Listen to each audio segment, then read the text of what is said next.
Bonjour, bonsoir à tous, vous qui regardez les vidéos, que ce soit le jour ou la nuit, ici DVD Pro Catch. Bon, maintenant, je passe au dernier review d'un DVD indépendant, forcément. Et bien sûr, ce sera peut-être pas la dernière, enfin on sait jamais, mais même, je préfère tout de même de le dire. Mais bon, au moins, ce qui est dit est dit. Donc sur le show indépendant, c'est concernant deux shows qui font une alliance ensemble. Donc le show de la ROH, donc Ring of Honor Wrestling, vous saviez tous de quoi il s'agit, et de la PCW, donc Preston City Wrestling en Angleterre. Et forcément, je vais vous le montrer, d'un show en commun. Alors, ça s'intitule Super Show of Honor 2. De mémoire, je crois que c'est de 2015 ou 2016. J'en suis peut-être pas convaincu, mais peut-être qu'il faut que je vérifie pour en être sûr. Mais c'est parmi ces années-là auxquelles je vais m'attaquer aujourd'hui. Et bien sûr, il y a 4 DVD à l'intérieur, mais sous l'effet de CD gravé. Et auquel, quand c'est un peu l'effet de CD gravé et de imprimante, pas très joli, on va pas se mentir.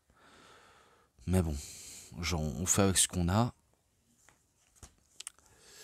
Et ça, c'est le programme qui s'est déroulé 3 jours, je crois, vu comment il est marqué. Un super show, 2 promotions de catch, 3 jours et 4 shows. C'est ce qui en marque. Et du coup, c'est un tout petit peu complexe à tout décrire tout ça. Et d'ailleurs, entre les chapitres auxquels on les voit, j'avais sous-estimé les matchs présents sur la carte. Je m'étais dit, ok, avec 4 matchs dans chaque CD, ça pourrait être fastoche. Finalement, ça ne l'est pas, vu comment il y en avait des dizaines en plus, et auxquels ils sont pas marqués sur la jaquette. Et chacune des 4 shows auxquels on va parler, ils datent tous les 4 de 2 heures et quelques. Donc ça pourrait facilement atteindre dans les 8 heures et des, presque dans les 9 heures. Presque dans les 9 heures, je pense. Mais bon, voilà, tout est dit, je pense. On s'attaque au premier show, auquel, dans le premier match, c'est un match triple menace pour le titre Cruiserweight de la PCW, entre Adam Cole contre The Bubblegum et El Ligero.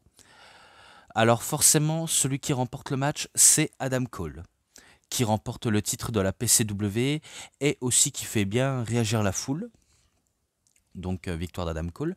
Donc c'est un 3,40.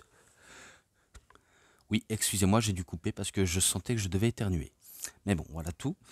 Ensuite, le deuxième match, Douglas Williams contre Silas Young dans un match simple. C'est Doug Williams qui bat Silas Young avec son fameux théorie du chaos. Donc 3,5. Le troisième match, Chas Samuels contre Kenny King. C'est Chas Samuels qui bat Kenny King. C'est un 3,40 aussi. Match par équipe, Dalton Castle et The Delirious contre Joey Ace et The Martin. Et je ne suis pas en train de vous déconner, c'est exactement ce qu'ils ont écrit dans la jaquette. Avec, si je ne me trompe pas, il y a 6 A.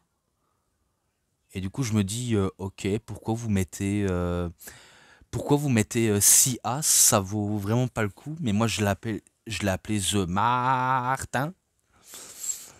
En gros, c'est Martin Kirby. Donc voilà tout quoi. Du coup, c'est victoire de Joey Ace et Martin Kirby contre Dalton Castle et The Delirious. Donc ça veut dire Dalton Castle et The Delirious ont perdu contre une équipe anglaise. Voilà tout. Donc rien à dire. Ouais, j'essaie de faire court entre chaque chapitre auquel je dois citer. Match, je crois, pour le titre du monde poids lourd de la PCW, je pense, entre Dave Mastiff contre Roderick Strong. Eh bien, c'est Dave Mastiff qui bat le Messi des briserins, Monsieur Backbreaker en personne. Donc voilà. Match par équipe à 6 contre 6, je crois. Enfin, pour ça, je vais citer le nom. The War Machine. Donc, bien sûr, Hanson et Ray Rowe. Donc, vous connaissez sous le nom des Viking Riders, je suppose. Eh ben, Eric et Ivar. Mais sauf que c'est The War Machine et ils ont récupéré leur nom plus récemment. Donc, ah ben non, c'est pas. Attendez, il y a un autre nom. Il y a un autre nom. Il y a Cedric Alexander et The Lionheart. Alors en gros, c'est 4 contre 4. D'accord. Bah, excusez-moi, autant pour moi. Contre l'équipe des, des personnes normales, Ashton Smith, Charlie Garrett, Dave Ryan et Estin Reese. Bah, c'est victoire de The War Machine, Cedric Alexander et The Lionheart, pourtant qui avait du mal à coopérer avec ses partenaires. Pourtant, c'est un 3,5 que je lui mets.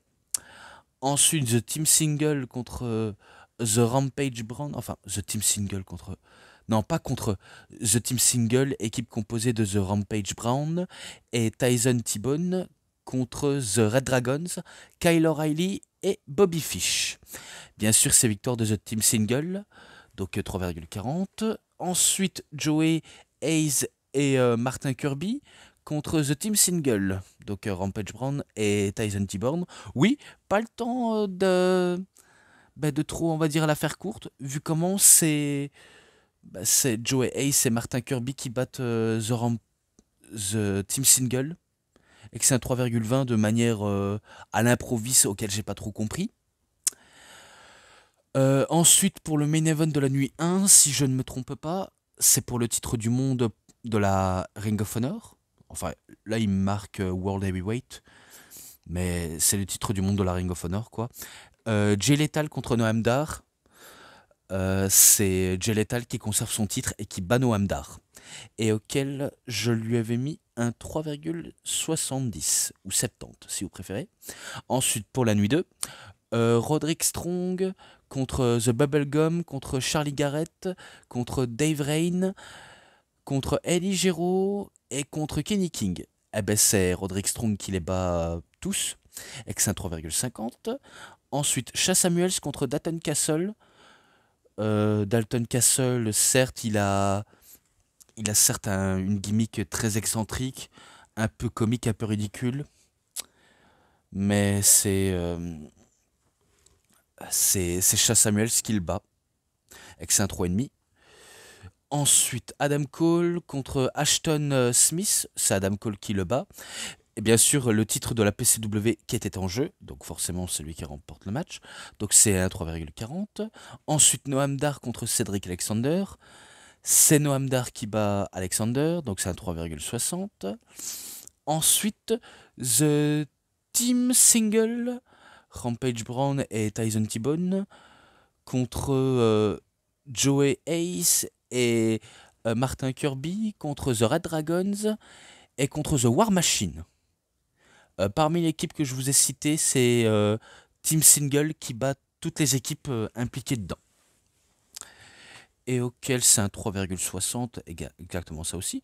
Dave Mastiff contre Silas Young. Dave Mastiff qui le bat. Et c'était pour le titre en plus, 3,20. Ensuite, The Lionheart contre The Delirious.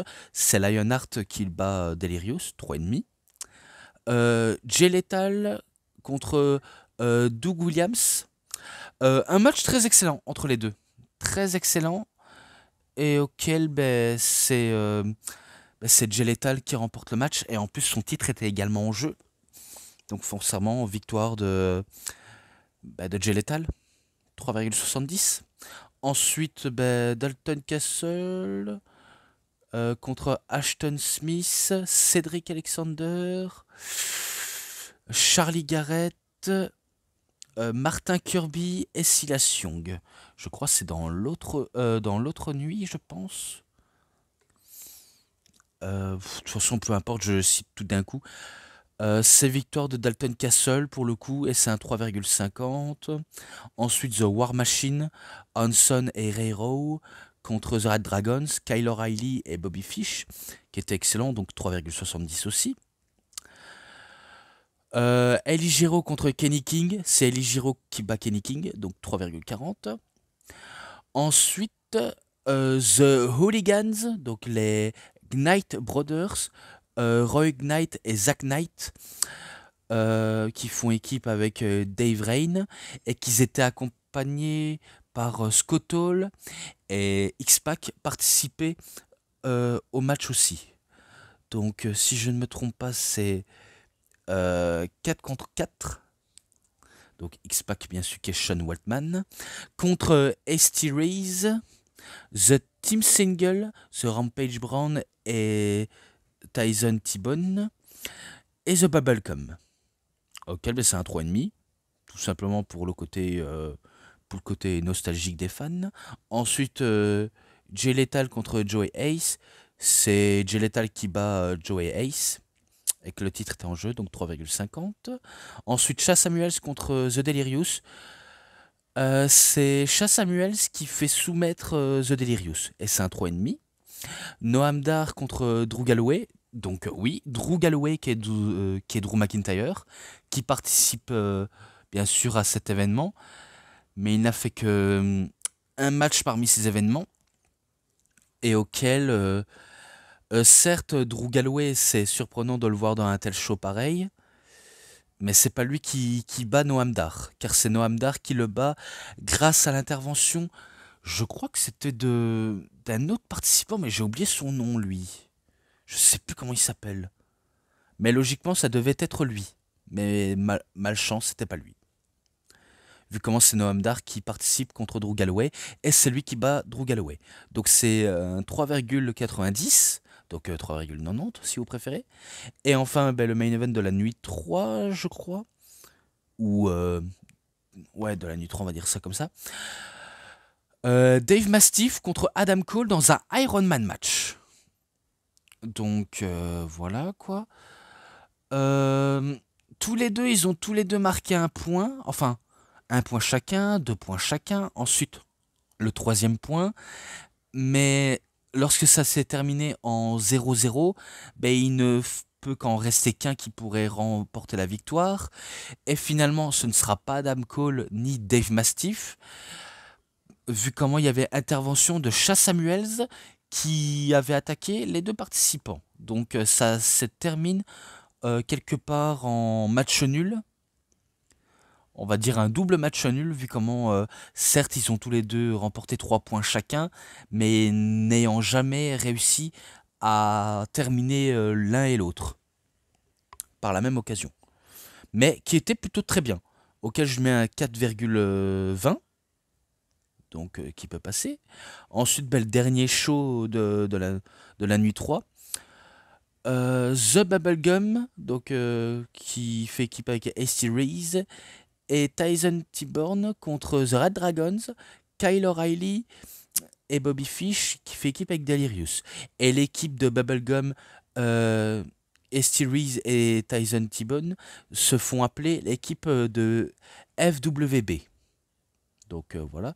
Pourtant, c'est l'équipe de FWB qui bat le Red Dragons et The Delirious, auquel c'est un 3,60. Ensuite, Noam Dar contre The Lionheart. C'est Noam Dar qui bat The Lionheart, auquel je lui mets un 4,10, pardonnez-moi, vu comment j'avais écrit. Ensuite, Kenny King contre Cedric Alexander. C'est Kenny King qui bat Alexander, donc c'est un 3,90. Parce que je trouvais qu'il était bien. Ensuite, Dalton Castle contre Silas Young. C'est Dalton Castle qui bat Silas Young. Alors celui-là, j'ai pas trop été dedans, donc je lui ai mis un 3,10. Ensuite, The War Machine, Hanson et Ray Rowe contre Wrong Knight et Tyson T-Bone. auquel c'était un bon match sympathique, mais rien de surprenant. Je lui mets un 4 pour le reste qui était parfait, mais sinon, ça peut pas rester trop dans les mémoires. Donc voilà tout. Et en plus, ça se faisait appeler The Hooligans aussi. Mais bon, voilà quoi. Adam Cole contre The Bubblegum pour le titre PCW Cruiserweight qui est en jeu. C'est Adam Cole qui conserve le titre, donc c'est un 3,80 qui est excellent. Ensuite, Joey Ace et The Martin, donc Martin Kirby, contre Ashton Smith et Charlie Garrett, auquel c'est victoire de Joey Ace et Martin Kirby, et que c'est un 3,50. Et enfin, le main event, oui, le main event, parce que c'est pas Bubblegum contre Adam Cole, le main event. Le main event, c'est Roderick Strong contre Jay Lethal, auquel là, ça a été très très très excellent. Purement très très excellent, et enfin on y est. Malheureusement, c'est pas Jay Lethal qui remporte le match, et pourtant, le titre n'était pas en jeu. Et d'ailleurs, Roderick Strong, lui aussi, il était champion de Ring of Honor, mais le titre télévision, si je ne m'abuse.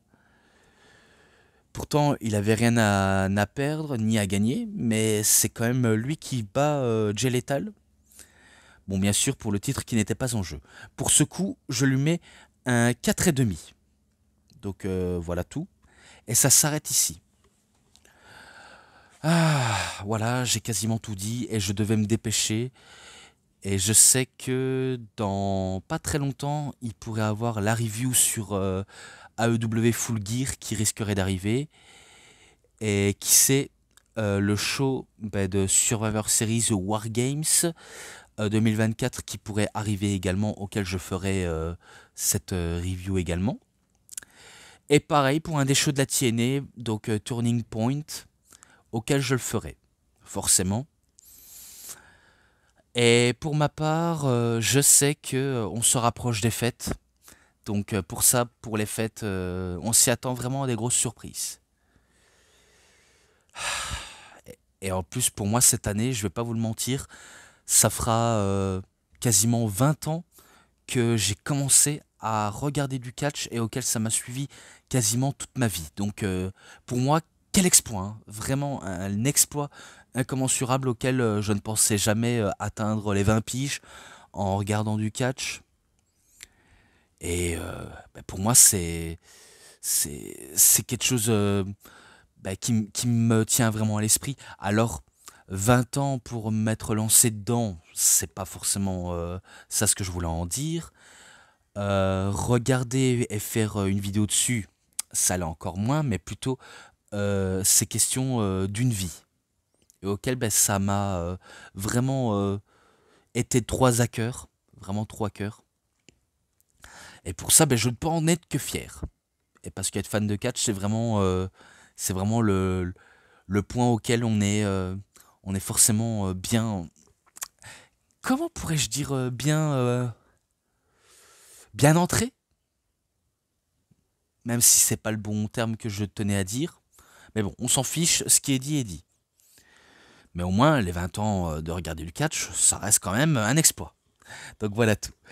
Alors, les matchs et l'ensemble, il y a quand même de la bonne qualité et d'autres qualités auxquelles je me suis dit, ouais, ok, c'était bien, mais sans plus.